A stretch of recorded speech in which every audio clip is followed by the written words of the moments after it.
Today, I'm going to introduce a few of our guest speakers. We have Laura Malec. Raise your hand, Laura. We have Lynn. Raise your hand, Lynn. Okay. We have Laura Cooper. Laura Cooper, thank you so much for coming. We have Hisela.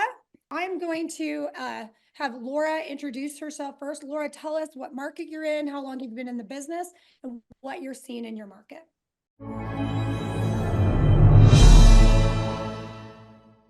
Hello, I'm Laura, 9 years in the business, coming from the East Coast. I serve the Maryland area. I'm about an hour north of DC, so we do see what's going on in the DC area comes up to our area, and we are seeing an increase in inventory, which is so great. It's awesome to be able to show lots of houses. However, every house that is done correctly by the listing agent is getting multiple offers, and we're anywhere from 8 to 15 to 20 plus again. So that is the market that I'm in. I'm happy to be here. I love it. So if you guys have any referrals, make sure you write these down and send these ladies referrals and anybody in this group referrals to their area. Perfect. Thank you so much for being here. Lynn, tell us what market you're in, how long in the business, and what you're seeing in your market. Hi, my name is Lynn, but I go by Mona so people can pronounce my name just correctly. I'm in Omaha, Nebraska. I start part-time since January of 2022 and work part-time real estate agent up to November of 2023. And since then, I'm full-time.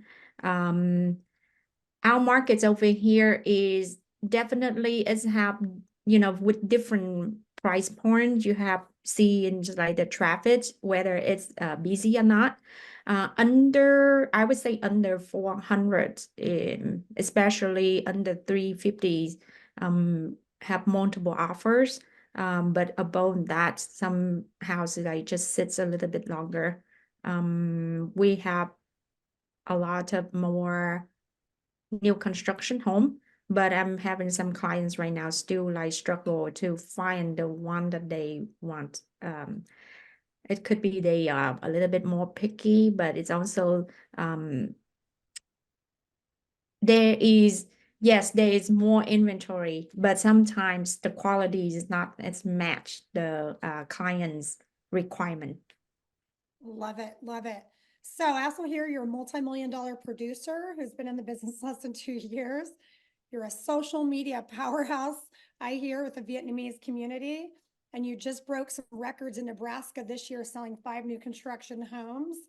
And you also have your insurance license. So, man, you sound like a rock star. And you're with Tracy Brands, who's another rock star. I love it. Thank All you. right. Thank you. So Omaha, Nebraska. All right. So Laura Cooper. Hey everybody. So I'm Laura Cooper and I'm in the greater Houston area. And I probably close 70 to 80 units a year. I just started a small team in the last year or so. And our market is it's kind of medium right now, I would say. I'm super busy. I think that's just to note for all the new realtors. Referral business is one of your key business strategies for staying busy even in slow markets. So I fully encourage you to figure out how to nurture your sphere and your closed clients. But so I'm really busy, but our market has gotten a little bit slower. I think the stats are we're about 4 months of inventory. They said it was the most inventory we've had since 2019. Our MLS just posted their April report. Our median price point here is probably right around 350. And our days on market, I think, is averaging almost right at 2 months right now. So definitely slower. Prices are under their peak from the COVID time when prices went up so crazy, but they're not that far under, but they are lower. So we have seen a slight price decrease here, and we've seen extended days on market and more inventory. And same, buyers' sentiment is just cautious, I think, and that's the issue. Our interest rates are, I think, the biggest factor here. Our pricing in Houston is pretty favorable, always has been a pretty steady market as far as price point goes. But I think these rates and the inflation issues are causing people to pause before they buy. Okay, all right, so pause before they buy, perfect. So the Houston area, and she's selling, what, 70, 80 homes on her own, and she's just starting a team. So rock star. And by the way, Laura Cooper and Laura Malec are in my coaches leadership group and some of my really great friends. So love having you here. All right, Gisela.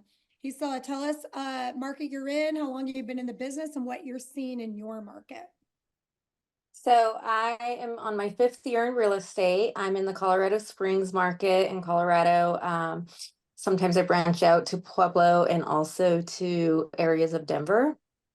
Our market here has been, what's the word everybody's saying right now is interesting, but we actually are in a very big military community and it is PCS season. So that really keeps our market in high demand because people want to move here and buy a home. And so we are seeing the average price point be around 515 and anything below 400 to 450, like 450 has multiple offers, and we're still seeing appraisal gaps on some of those. Oh, interesting. Appraisal gaps are coming back in this market. Okay, can you kind of explain? Some people don't know what an appraisal gap is. So an appraisal gap is where the buyer agrees to pay over appraised value for the home. Okay, good. All right. Okay, so I want to chime in real quick though, because here I've seen some appraisal shortages and it's not for the same reason. I've actually started seeing appraisals come in under, so buyers are still willing to offer maybe what sellers are asking because our prices haven't dropped, but I've seen 3 short appraisals come in and buyers are not willing to come up to the not willing to pay what they went under contract for. They want the seller to come down. Ah, this is so good. This is the whole point of this, right? Because, a lot of our clients, buyers, sellers, they're watching the news and then you hear the national news. But the whole point here is you have to know your market. Okay. The only way that you're going to know your market, one is if you're out there, right? Showing property, looking at or previewing property. You guys should also be making sure that weekly you are downloading the report on actives, pending, solds, expireds, and really studying that because the market can change like that. We were just talking about that. Some days, like right now, they have appraisal shortages in Houston. Next week, or maybe in 2 weeks, there could be appraisal gaps. So it's important that you know your market. Okay, good. So what I want to start with is how to get offers accepted in this market. When I say this market, remember that Laura's in a different market, Laura Malec and Lynn and Laura Cooper's in a different market. But if your market is not exactly the same market as the speakers, just remember it might shift on a dime and you need to know these strategies. So Laura Malec, talk to me about how you're getting offers accepted. You obviously, there's multiple offers. So now you're against a bunch of other people. Is inventory still pretty low over there? It's low, but it's better than it has been. So Okay. buyers have a bit of a more of a choice. So there was 3 properties. They were like, oh, I like all 3. And we chose one. So that's new for us that it's not just like this has to be the one. They have a choice, but then when they had the choice, they were going up against 12 other offers, but we won. So I'm excited to share. All right. So talk to us about what that was like yesterday. The buyer, it's all about prepping your buyer, and you have to remind your buyer that it's also a journey. We did make a previous offer against 9 other offers and did not win, but that also wasn't the house where they wanted to go all in. So I think reminding your buyers of the expectation that it's a journey and it depends on the house, getting all the details, and then it depends on how bad do they really want the house. I say if you're not making offers, you're not going to get the house. So for this one particular, they had seen enough that they were like, let's go all in. And yet I wanted to protect them. So something that's very common in our market is we did go over asking because that's what we're seeing. And they were aware that they were going to do that. But we put an escalation clause in. So escalations definitely have their pros and cons. And in this case, it was definitely a pro for my buyers. An escalation is saying, hey, my offer price is, $385, but we are actually willing to beat another offer if they're higher than ours by a certain amount of money. So this was a townhome, and so the price was $385. My buyers were willing to go up to $410, beat another offer by $2,000 is how that escalation worked. Why I liked the escalation is because it did show your poker hand. It shows, hey, I'm willing to go all the way up to 410. However, depending on the listing agent's skills, they do need to show me a proof of another offer to get my 2,000 over. I always warn the buyer, hey, they could come back and say, it's yours for 400 or for 410. We're not showing proof of another offer. Do you want it or not? That's a hardball list agent, but it gives the option to my buyer so that they don't lose. But in this case, they saved $17,000 because we accepted at $393. So that was huge for them. They really wanted to be under 400 and we saved it instead of going at our highest if possible. So an escalation can work. An escalation can hurt you as well. You really just kind of have to be talking to the other agent. The other two factors that I would say that stand out, because I'm sure a lot of the other agents can give, like there's a lot of tools, but I'm just going to do the two things that really stood out. Now, this one as a buyer's agent, you really need to figure out how you can advocate for your buyers on your behalf. So a skill that we really learned that my husband is also licensed with me is he got very, very knowledgeable in how to inspect houses, and he can kind of do a pre-inspection. So he does say we are not an inspector, we're not liable. We do protect ourselves. But things that you can do is really educating your buyer about the house, is really understanding the big ticket items, what years, they are, the roof, the HVAC, the water heater, checking appliances, running some plumbing, like really kind of inspecting the house versus just looking at the layout and square footage. Because he has that skill set, and if you don't have that skill set, you can talk to your inspectors, understand what a pre-inspection walk and talk could cost, but how it would benefit your buyers, because at the end of the day, our goal is to educate them to understand the house that they're buying and what's going to be needed to take care of in 1 year, 5 years, and 10 years.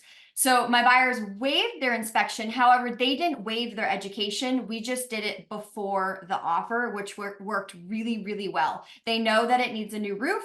They know that it has fresh carpet and fresh paint. We know that it has fresh appliances, and we know that there's 2 plumbing leaks. So you do need to get permission from the listing agent. Please, follow the guidelines of your broker, full disclosure there. Please don't be an inspector yourself, but use this tool to say, how can I do this for my buyers? How can I set myself apart so that we can waive it? So I'm super glad that we did that, but they were still not going into a house blind. And then the third thing that really that the agent told us was, because my husband took lead on this one, but high communication with the agent. Just as you are a real estate agent, staying top of mind is so important. Staying top of mind to that listing agent can help you win the deal.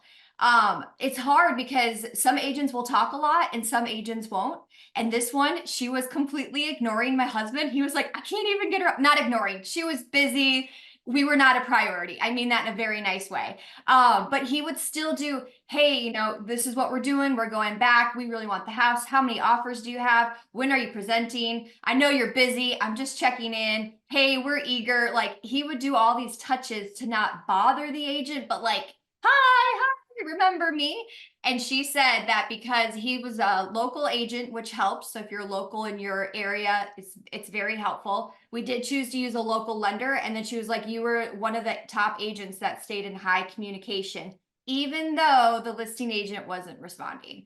And so that just is huge, because sometimes agents just throw an offer and then you're like, I don't want to bother the listing agent. I've done all I can. They'll either pick me or they won't. That's not the case. So make sure that you're just touching base, communicating. Don't do it annoying, but just do it enough that you're like, I'm here. So those are my top 3 that won that one. I love that. So you have a question there. So when you initially put the offer in and you're talking about this top of mind communication, did you make a phone call first? Did you send a text like, hey, I'm sending an offer in? Yeah. Talk us about what that I always do a phone call to see if they'll answer, and then I meet the agent where they are.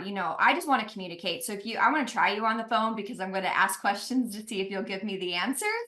And then if they don't answer, then I send a text, just what do we need to know? I usually say like, I let them know I've done my research. Hey, I saw in the MLS that you're requesting this. Is there anything else I need to know, you know, etc. But definitely trying to build a rapport. So I do a phone call. If the phone call doesn't work, then I do a text. If I feel like I need to send an email, I do. And then, yeah, the touches of we're writing an offer. I think there's advantages of seeing properties on Thursday and Friday and being one of the top 3 of getting your offer in first, which I held back cards on purpose. I knew where we were going, but I placed a really good offer on the table. And then 2 days later, we increased it to say, hey, we're really motivated. Even though I knew we were going to give those 2 items anyways, it just gave me another touch and also showed I changed my offer. I really want this property. I love that. And that brings me to a point, you know, dealing with agents is not always fun, right?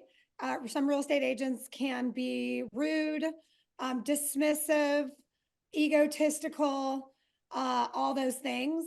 But it is your job to be building interpersonal relationships with the other realtors, because when the offer comes in, if they know you're a pain in the ass because you put an offer in and you were negotiating, you know, aggressively, or you were a flake, those kinds of things, they're going to look at who the offer's coming from. And so I see a lot of real estate agents shooting themselves in the foot because they're like, I have to represent my buyer. Like, I got to get this house. But you have to remember, you have to work with the other agent because you guys all have the same goal in mind to get the deal closed.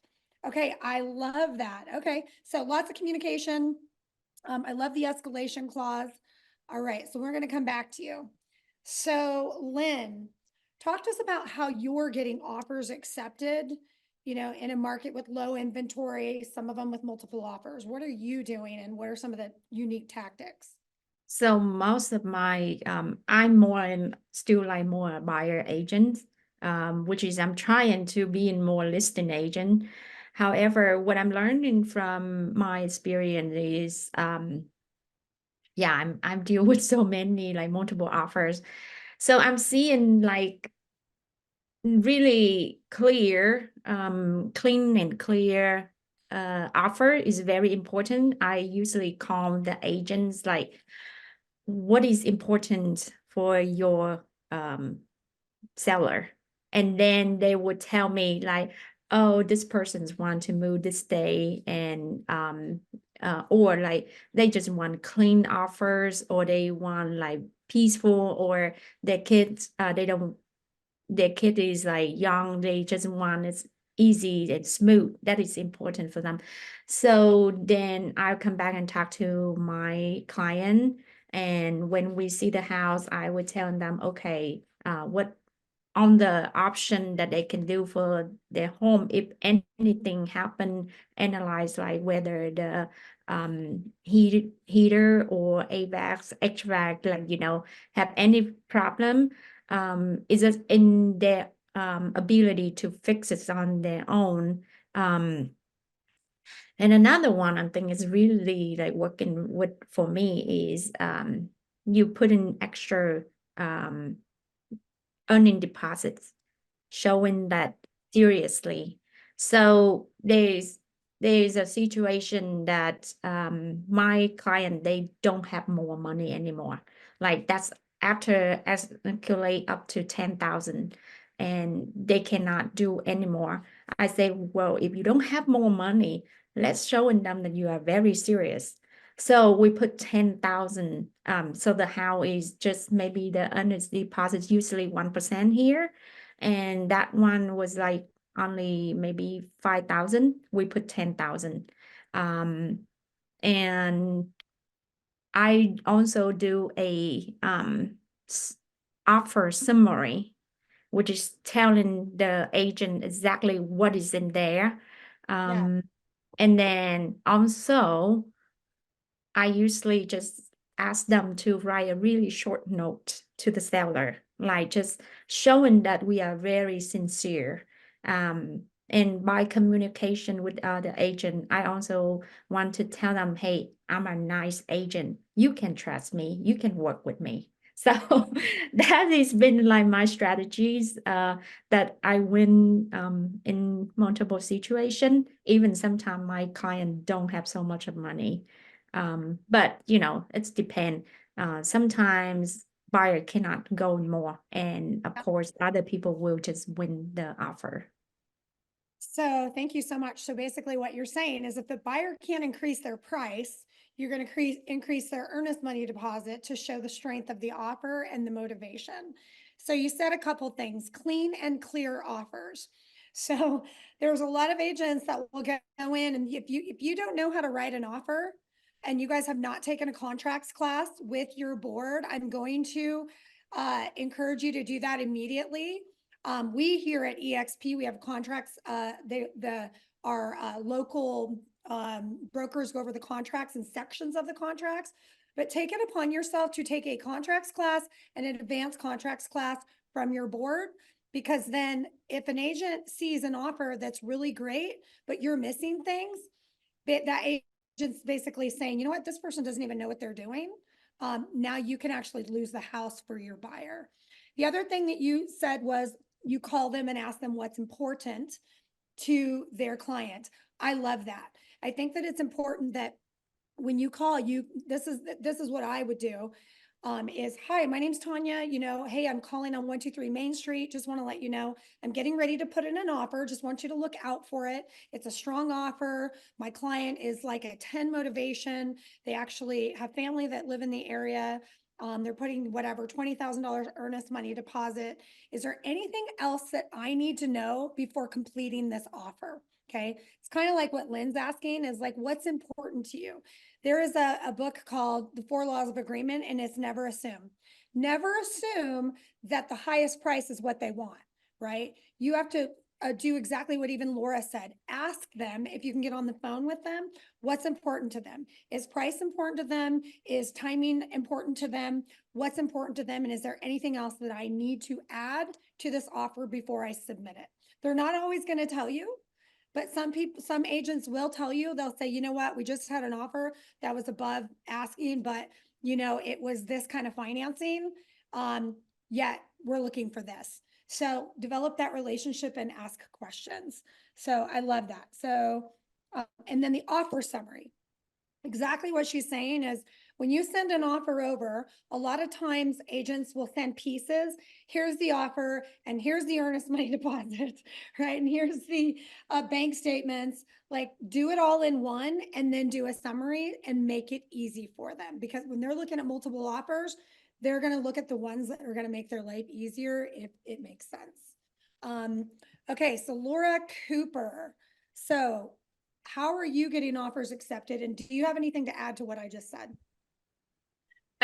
So all of that is awesome. And I've been doing the offer summary thing for years. And I've had so many agents tell me the way I put my offer together is the reason that one of the key reasons that my offer got chosen. So it's hands down. I mean, I've been getting that feedback for 5 years, y'all. So if you haven't figured out how to put together a professional and summarized, easy to consume email along with your offers, I highly recommend it. And Laura, would you guys excuse me, pause real quick? Lynn, Laura Cooper, can you guys let us know or send us an example? Send me an example. Maybe I can send this to them so that they can have a template. That would be so cool. Another like quick tech tip on that. So if you use Gmail and you don't know how to set up a Gmail email template, you need to do that, because every time I go to send an offer or my TC sends an offer, I have a Gmail template that I use. You're wasting your life if you don't have Gmail templates. So do that now. Google it. Google how to do it. So getting offers accepted here. I mean, it's interesting, even though I said our market's slow. I mean, I have had a couple instances. It's kind of the law of irony, right? That you see a house sitting on the market, and then when your buyer wants to put in an offer, there's another offer. And it's just so crazy, right? So I still do see some competition, especially in lower price points here. I think everything the ladies before me said are the keys. I think honestly, agents we're kind of tired right now. We're stressed out and we're worried about the future. I think honestly, the biggest one is probably being a cool agent to work with and being collaborative. I would emphasize that over almost everything. I mean, yes, we impact and we influence what our clients put in their offer, but ultimately the contents of the offer are our clients doing, and it's their choices. But you being somebody who the other agent feels like is going to be collaborative and going to get to closing in this really stressful real estate environment we're in, I think that almost might be the number one tip for me.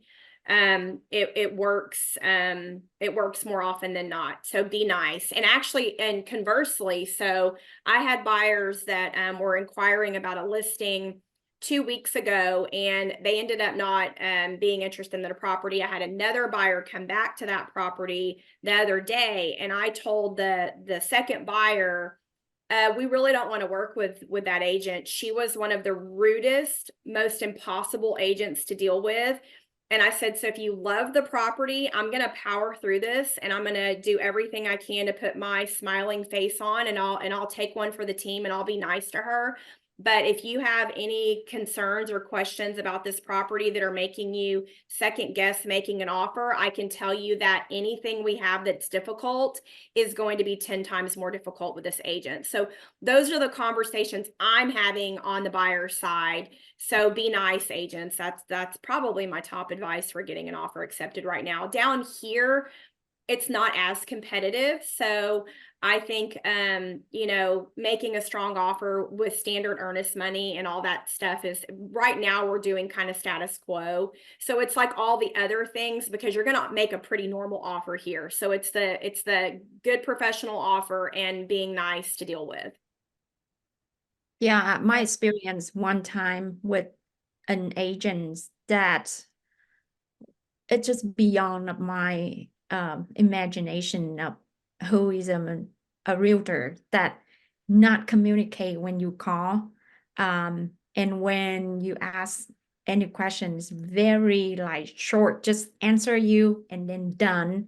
And if we ask anything, it's take like hours before he coming back, and his price is like not really good and anything like that. And I tell my buyer, so if he's already like this right now, when he really need buyers and he already acting like this, and just imagine when you already under contract, and if you want to ask him or negotiate, if things happen, it will be very, very difficult. And I tell them that, and they see all of that. And so they're like, yeah, no matter how great the house, we don't want it anymore.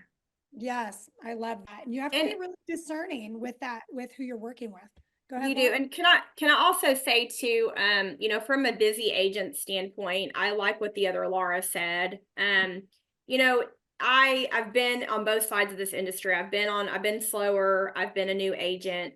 And I happen to be blessed that I'm a busy agent right now. So the agents that are coming to me with offers and they're really short or rude, or they're like being kind of nasty about my somewhat delayed responses. I don't mean like I wait 3 days to answer them, y'all, but you do need to keep that in mind. So if you're dealing with an agent who's doesn't seem responsive, don't assume the worst in them. If you look them up and you can tell they're busy, I mean, I'm doing the best I can, right? And if you're not very nice, trying to, be demanding, there's a difference between checking in, hey, what can I do to help? Is there anything about my offer I can, clarify for you? Like offering to help busy agents, they want that. But if they tell you that they're in the middle of X, Y, and Z, and you can, y'all would be surprised. I have agents that bother me every 45 minutes, and I'm just at the end of it, I'm like, I am not going to be able to deal with this for 30 days. So always remember that the other person is human, and it goes back to, again, how you treat them. And somebody made a comment, treat the other agent how you want to be treated. And I think that's just so true. Yeah. And you could just say, hey, I know you're busy. I'm just following up to make sure you've seen this. Not like, where the hell you been? Yep. Like yep. mine, because you're gonna make them mad. All right, Gisela, what are you doing to get offers accepted? And are there any unique hacks that are working for you? So Tanya also said already, and has mentioned, and I'm doing almost all of those things. We are seeing a lot of escalation clauses in our market, and that does seem to work. But one of the biggest things, besides communication with the listing agent, is to also have your lender communicate with the listing agent. So I CC my lender on all of my, when I submit my offer, and I have her give them a call, typically before I've even submitted the offer, so that she can talk to them about what needs, how qualified the buyers are. I am big on making sure that whatever the seller needs, we try to meet and at least make it a win-win. I will send you over the email that I use, or one of the emails that I use, to get communication with to make sure that they understand I'm a communicative agent, and so that they see what their options are as far as that offer summary, on just without having to pull up the actual contract. Okay, that would be helpful. And you just closed 8, didn't you? Yes. Yeah. Yeah. So I had okay. 8 in the month of May, and I have like 4 for June right now. I love it. I love it. Okay, so basically she's saying make sure that your lender's communicating with them, either calling or texting, copy the lender. Okay, so my next question is, how do you guys get your buyers to commit to writing an offer in this market? I'm going to share something that I would always do is when I am showing people property, I would ask them on a scale from 1 to 10, how bad do you want this house, right? Before they actually write the offer. And one of the things that I would do is I would do the active pendings and solds. And I would literally, before they wrote the offer, I would sit down and show them, this is how many homes are on the market. There's not a lot that look like this, right? These are how many have sold, and this is the list price to sale price, which means that in this market, if it's 99% or 100%, you have to come in at asking or very close to asking if you want this property. And I would ask them, how bad do you want this home? And then I would suggest an offer price. And then from there, we start figuring out, if what they're going to offer and how to make the offer strong. But I'm going to go back to Laura. So this is the question. What tools are you using to help your buyers write a strong offer and to get them to understand that they need to come in strong? How to get them to come in strong? Yes.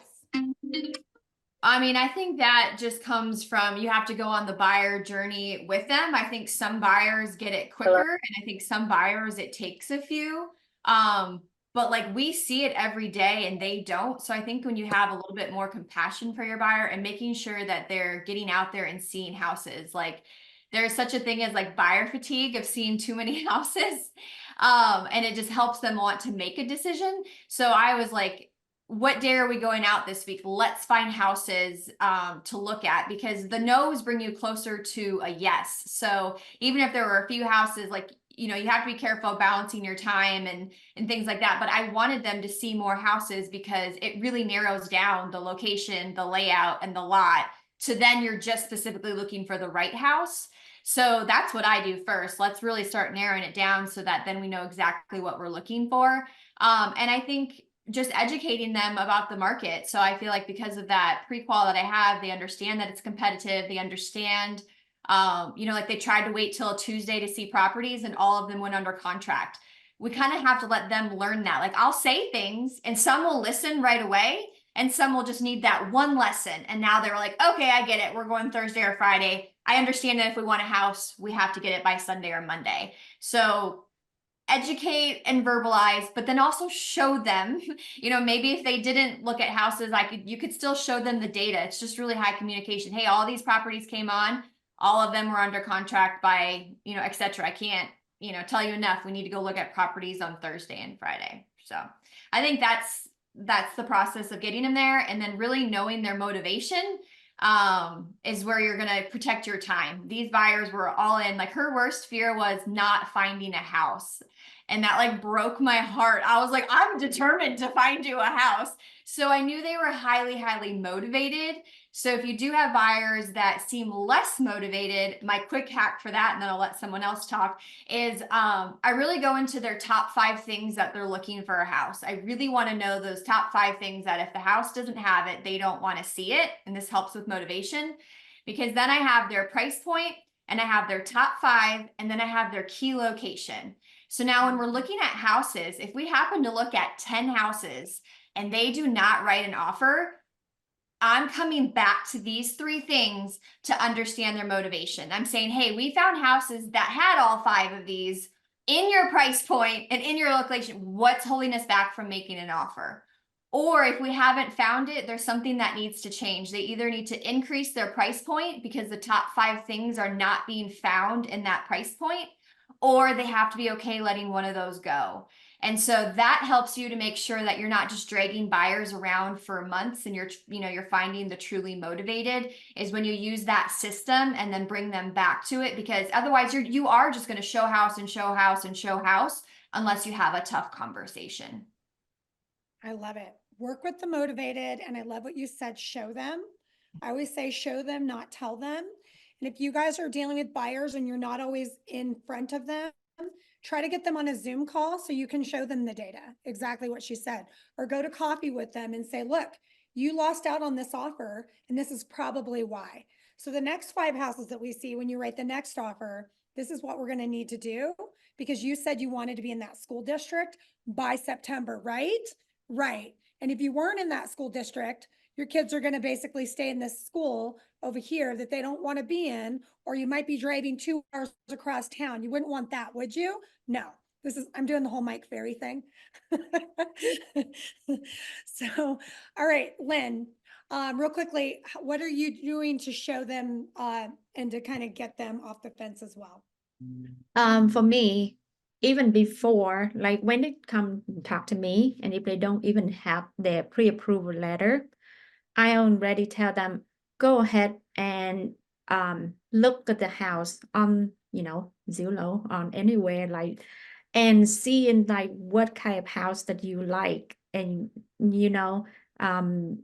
I assume that you will able to get in this price point, and sometimes they know they're financially, but I just say, like, just go ahead and look multiple one, see what you like, and then you kind of know when what is the price that they sell, how long it's gonna sell, and then you already understand the market. And when later, when I send in you houses or the house that you want to see, you kind of already know the market, and you kind of already know the feeling, like if is that's how is on like good price, or the house that you want for yourself or not.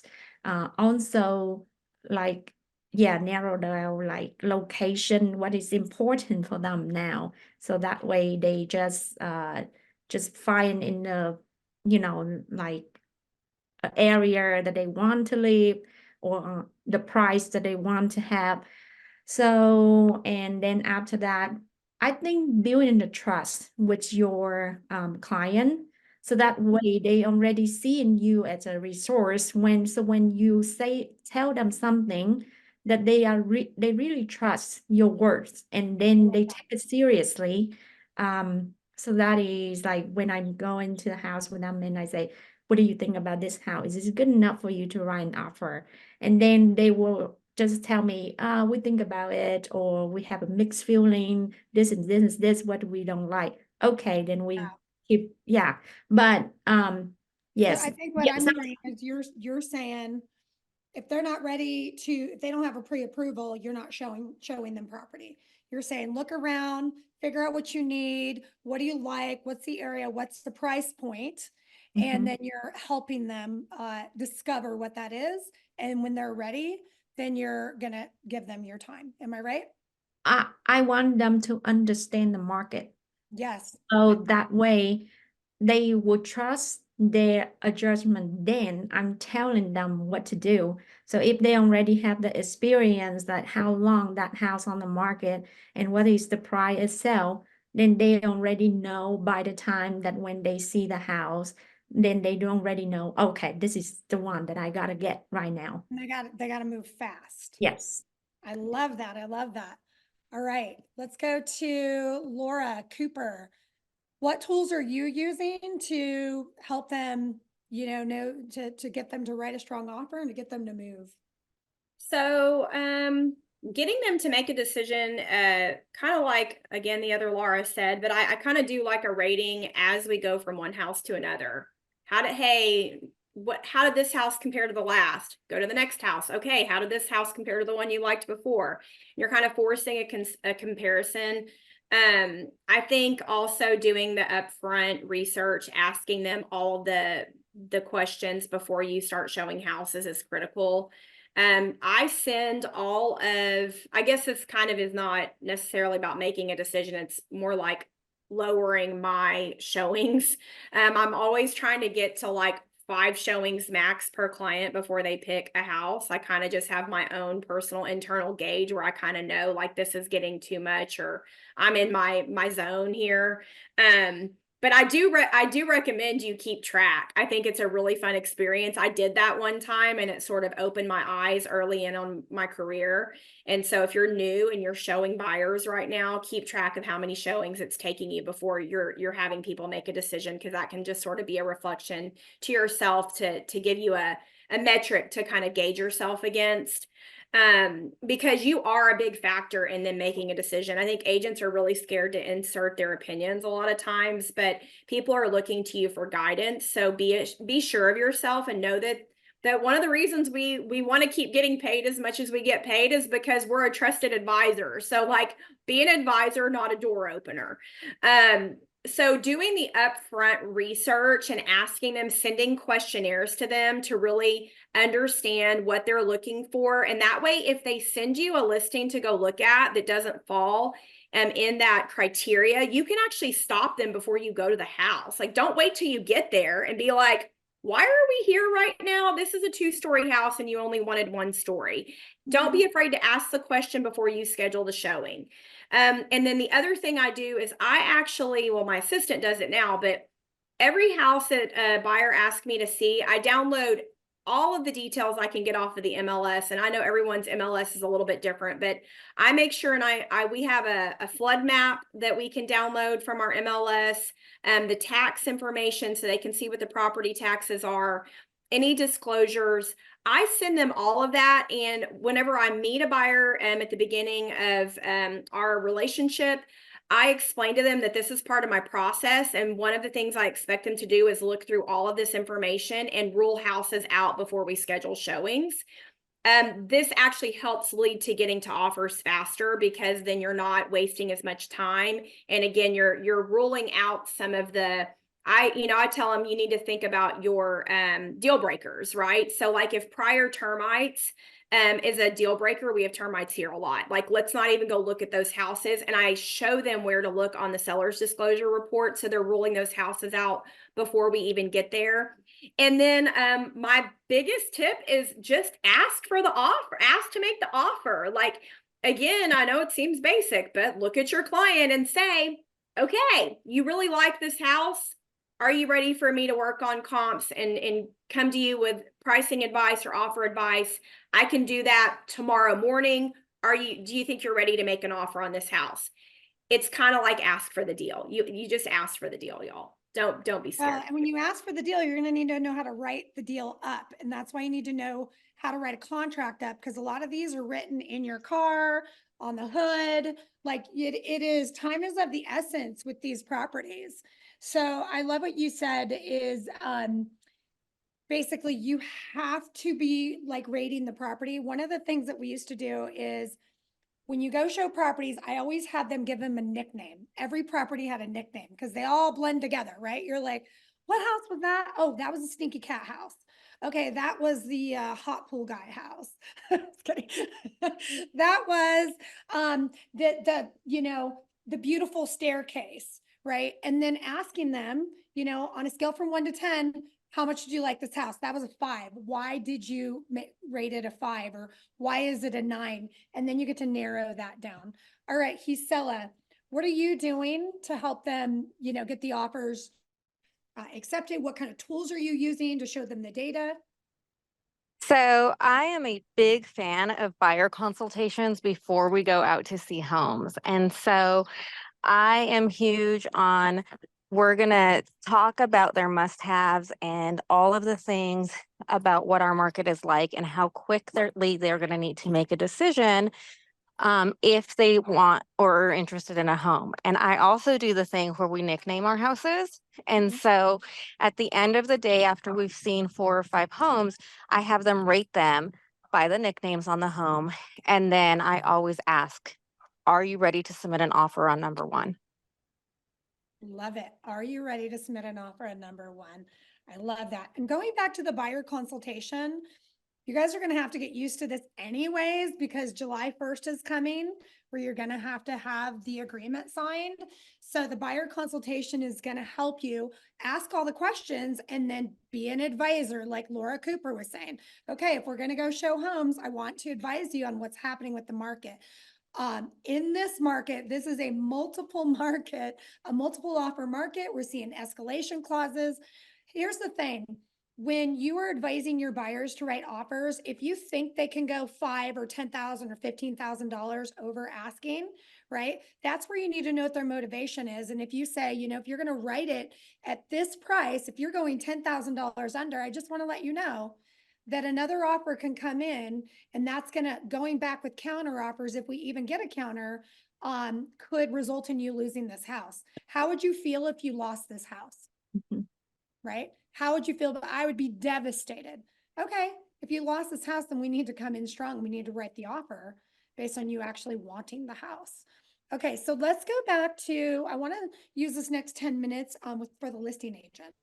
Okay, so those of you that have listings, what are you doing? What kind of conversations, pricing conversations are you having with your sellers right now? And if they do need to reduce the price or eventually reduce the price, what are your conversations? Because first, are your listings sitting longer, or are they flying off the shelf? Let's start with Laura Malec.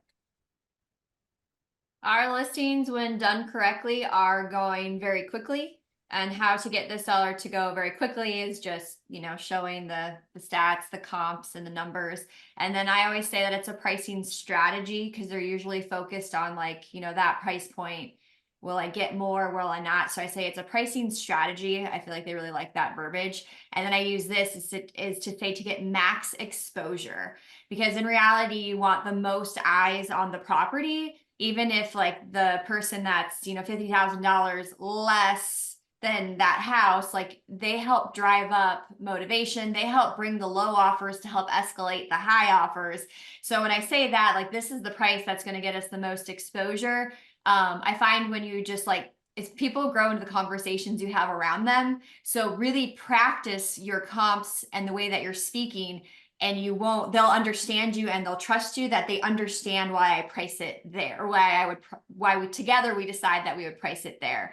So I don't really feel like I get many objections because of the pre-work and the verbiage that I use.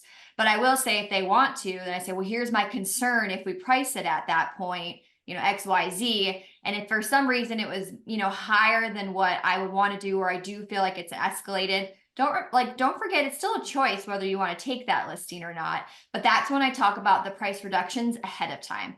I would say, you know, this is your property. If this is something that you want to try, I still remind them first impressions matter.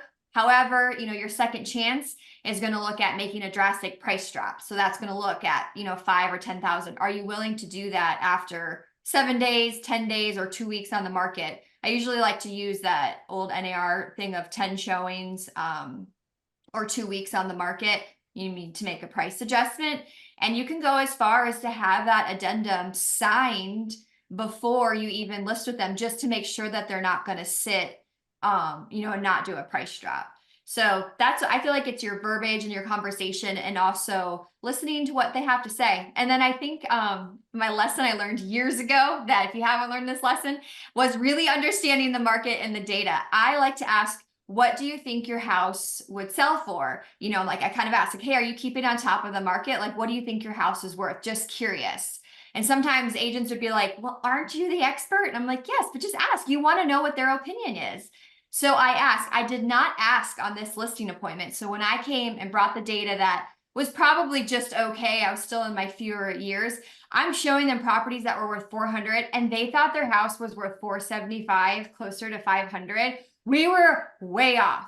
I did not get the listing. However, if you know that price going into it, I could have brought the data that showed the houses priced at that point, and I would have started there. I've been like, I know you said you thought, 475. I'm curious how you got there. Here's these properties that have blah, blah, blah. Like I let the data show more square footage, the pictures, things, and then talk them down to that lower price point. So I think to be the most educated is asking where they think their house is valued at, and then bringing in that data and then using your verbiage strategically.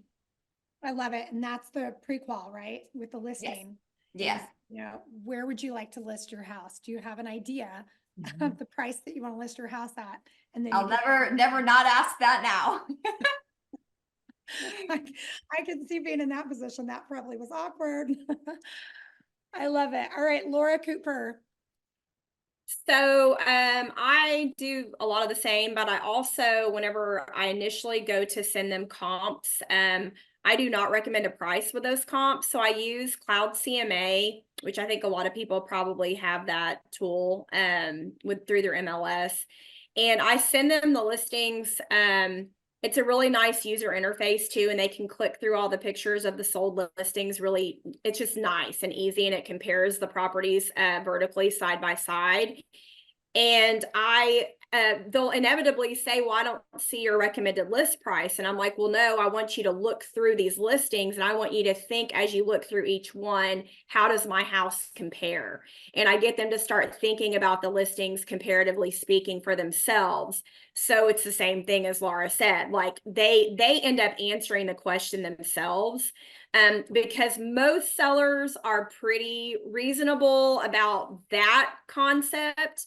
But if you just come at them and talk price and don't show them listings, they are always wanting more than what their house is probably worth in the market. And then I think as far as getting people to lower their price, it is, I had the conversation last night with a client, and I was only asking him to do a very small price decrease just to get more eyes on the listing. So I always say, we've got to get online traffic first, because online traffic brings in-person traffic. And how do we get online traffic?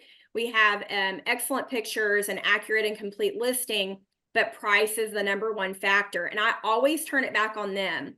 What is the first thing that you look at whenever you log on to a real estate app to search for homes? What is the first factor that you tweak? Price. It's price or location. Well, we can't change the location of your house in the MLS. It is what it is. What is the other big thing we can change? Price. So he asked me, well, I don't understand, why would I lower my price? Well, $1,500, that's stupid. If they're going to offer me anywhere close to list, that's not going to make any difference. I'm like, well, don't you pay attention when you see listings pop up every day when you log on to look at houses that have had a price decrease? They show up in your feed. And he was like, oh, okay, never thought about that. That's easy.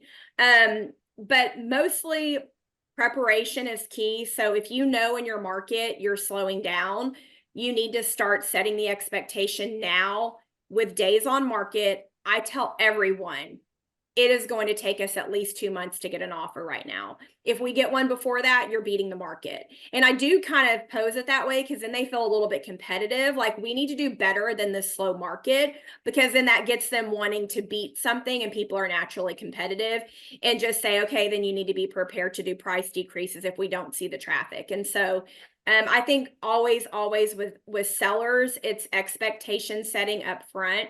And I do sometimes pre-write listing amendments with price reductions. It can be kind of tough in this market. I don't feel like our sellers have settled into the new market yet. I personally think that even though it feels like COVID was a long time ago, it also doesn't feel like very long ago for these people. And I'm still struggling with people adjusting to this new slower market. It's kind of crazy. So you just really need to be prepared to overcome those objections and set expectations. I love it. Thank you. Yeah. Okay, Asle, you're the last one. Competition as showings so that they can see what they're up against and they understand, you know, what their price should be at because of what the competition looks like. That's a good one, because then they usually will go, wow, my house isn't as nice as this, or my upgrades aren't as great as this, and their backyard's bigger, and you let them kind of self-discover. Okay, you guys, was this helpful for you guys? You guys, just make sure you're staying on top of your market. Like they said, like the markets are changing. You might be, you know, in an escalation market one day, and then the next day you're not, right? So it is, be nice to the agents on the other side.